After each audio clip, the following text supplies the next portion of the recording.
Have you ever finished the presentation? Someone asks you a question.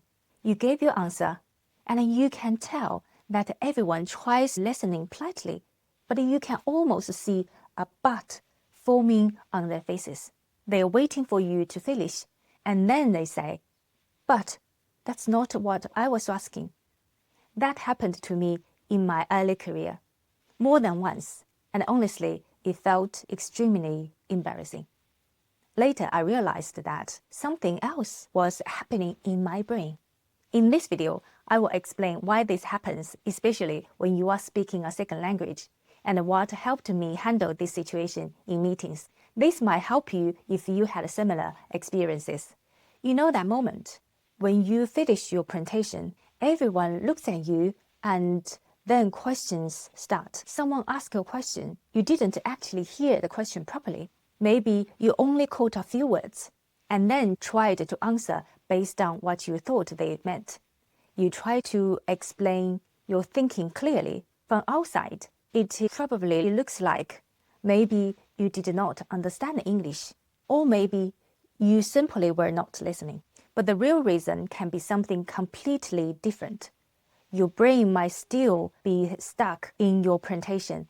This happened to me many times in my early career, so I started thinking about what might be happening in my mind. Because it wasn't that I didn't want to listen, and it wasn't that I couldn't understand English. What I later learned is that the brain doesn't instantly switch tasks. When you are presenting, your brain is heavily focused on speaking and explaining. But when someone asks a question, the conversation suddenly shifts to listening and processing new information. That transition doesn't always happen immediately. In cognitive psychology, researchers often talk about something called a cognitive load. Cognitive load simply means the amount of mental effort your brain is using at one time. Our working memory, the part of brain that processes information in the moment, has limited capacity. One way to imagine this is to think in your brain like a computer with the many windows open at the same time, and the computer has limited memory. When you are presenting, your brain might already have many tabs running at the same time.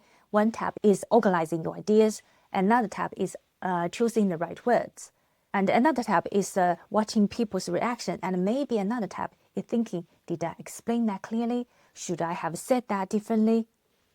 So by the time you finish speaking, your brain may already have 10 tabs open. When someone asks a question, your brain is still processing the previous tabs. So the new question arrives, and there isn't much mental space left to process it immediately. Then that's only part of the story. There's another reason this moment can feel difficult. Psychologists also talk about something called task switching. The brain needs a small moment to switch from one type of activity to another. In a meeting, the conversation can shift very quickly from presenting to listening to answering questions. Your brain sometimes needs a short moment to make that transition. If the question comes quickly, you may still mentally finish your presentation. If you are speaking in a second language, the mental load can sometimes be even heavier because your brain may also be translating ideas, choosing vocabulary, checking grammar, monitoring pronunciation, self-conscious about your accent, so your brain is working very hard. And sometimes it simply needs a moment to switch gears. So if something like this has happened to you, sometimes your brain is simply processing a lot of information at once. Here's what helped me. Once I understood this, I stopped trying to answer questions immediately. Instead, I learned to slow the moment down slightly. If I realized I didn't catch the question clearly, I simply say something like, "Sorry, could you please repeat the question?" Or, "Just to make sure I understood, could you say that again?" At first, this felt uncomfortable because many of us worry about people might think we are not listening or we don't understand what they are saying. But in professional meetings, asking someone to repeat a question is actually very normal. People do it all the time. So it's much better to clarify the question than to give a confident answer to the wrong question. Another small habit that helped me was giving my brain a short pause before answering, just a moment to let the question fully register. Sometimes even taking a small breath helps reset your attention. That pause allows your brain to switch from speaking mode back to listening mode. By the way, if speaking English sometimes makes you feel anxious or self-conscious, I made a playlist about this called English Speaking Anxiety VIP Mindset Series. In that series, I share a few mindset shifts that helped me personally become more comfortable speaking English in professional environments. If you are an international student or a professional working another language, you might find these videos helpful. I will put a link in the description. If you've ever experienced something like this in a meeting, please don't be too hard on yourself.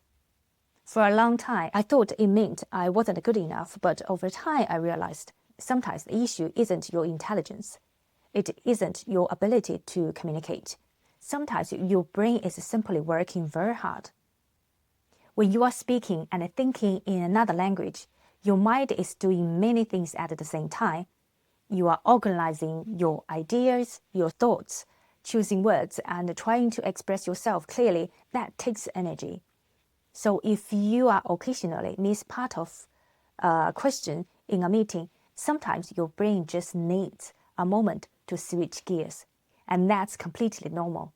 So if this ever happens to you in a meeting, I encourage you to tell yourself it's okay and give yourself a small pause, or asking someone to repeat the question can make the conversation much clearer.